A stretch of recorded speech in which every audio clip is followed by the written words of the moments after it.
Husband and wife sad story. When I got home that night as my wife served dinner, I held her hand and said, "I've got something to tell you." She sat down and ate quietly. Again I observed the hurt in her eyes. Suddenly I didn't know how to open my mouth, but I had to let her know what I was thinking. I want a divorce. I raised the topic calmly. She didn't seem to be annoyed by my words. Instead, she asked me softly, "Why?" I avoided her question. This made her angry. She threw away the chopsticks and shouted at me, "You are not a man." That night, we didn't talk to each other. She was weeping. I knew she wanted to find out what had happened to our marriage, but I could hardly give her a satisfactory answer. She had lost my heart to Jane. I didn't love her anymore. I just pitied her. With a deep sense of guilt, I drafted a divorce agreement which stated that she could own our house, our car, and 30% stake of my company.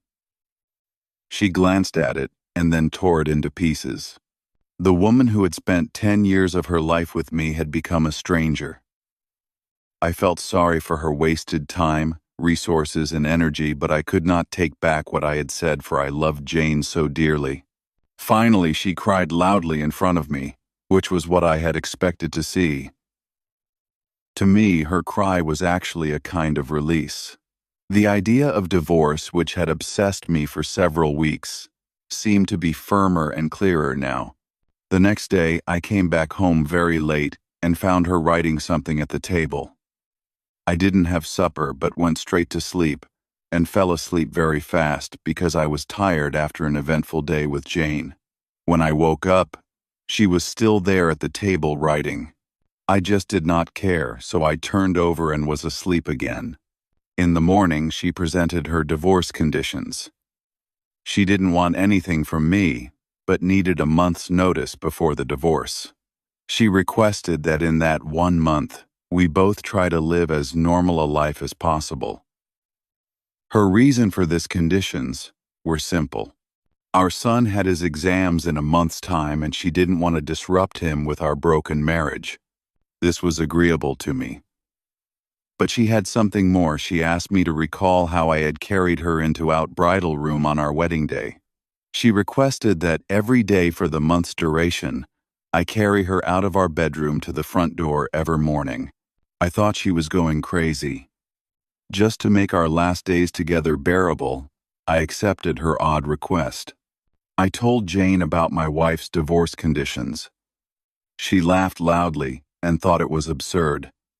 No matter what tricks she applies, she has to face the divorce, she said scornfully.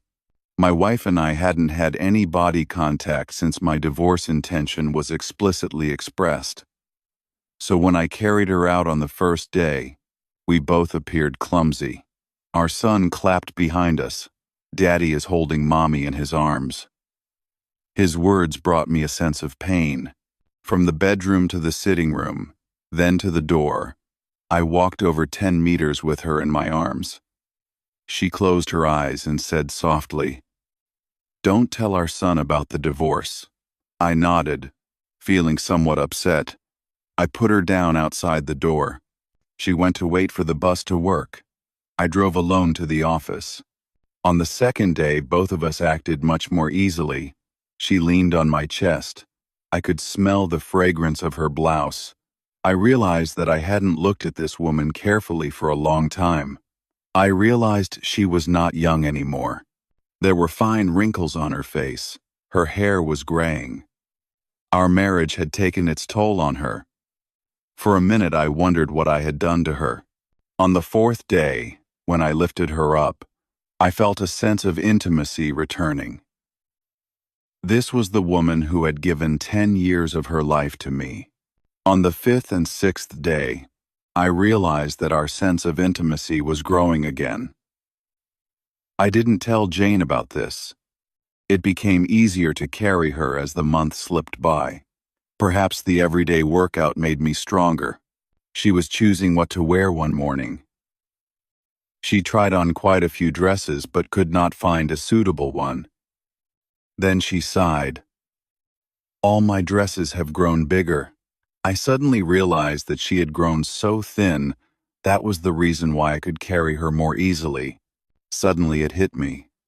She had buried so much pain and bitterness in her heart. Subconsciously, I reached out and touched her head. Our son came in at the moment and said, "Dad, it's time to carry Mom out."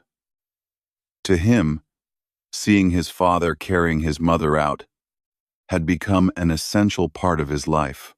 My wife gestured to our son to come closer and hugged him tightly. I turned my face away because I was afraid I might change my mind at this last minute. I then held her in my arms, walking from the bedroom, through the sitting room, to the hallway. Her hands surrounded my neck softly and naturally. I held her body tightly. It was just like our wedding day. But her much lighter weight made me sad. On the last day, when I held her in my arms, I could hardly move a step. Our son had gone to school. I held her tightly and said, I hadn't noticed that our life lacked intimacy. I drove to office and jumped out of the car swiftly without locking the door. I was afraid any delay would make me change my mind. I walked upstairs. Jane opened the door and I said to her, "Sorry, Jane, I do not want the divorce anymore." She looked at me, astonished, and then touched my forehead. "Do you have a fever?" she said. I moved her hand off my head. "Sorry, Jane," I said. "I won't divorce." My marriage life was boring, probably because she and I didn't value the details of our lives, not because we didn't love each other anymore. Now I realize that since I carried her into my home on our wedding day, I am supposed to hold her until death do us apart. Jane seemed to suddenly wake up. She gave me a loud slap and then slammed the door and burst into tears. I walked downstairs and drove away. At the floral shop on the way, I ordered a bouquet of flowers for my wife. The salesgirl asked me what to write on the card. I smiled and wrote, "I'll carry you out every morning until death do us apart."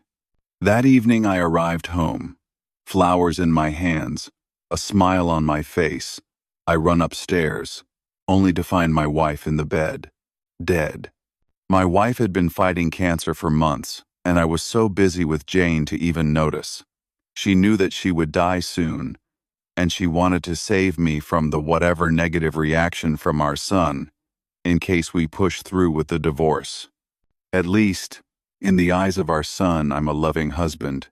Moral: the small details of your lives are what really matter in a relationship. So find time to be your spouse's friend, and do those little things for each other.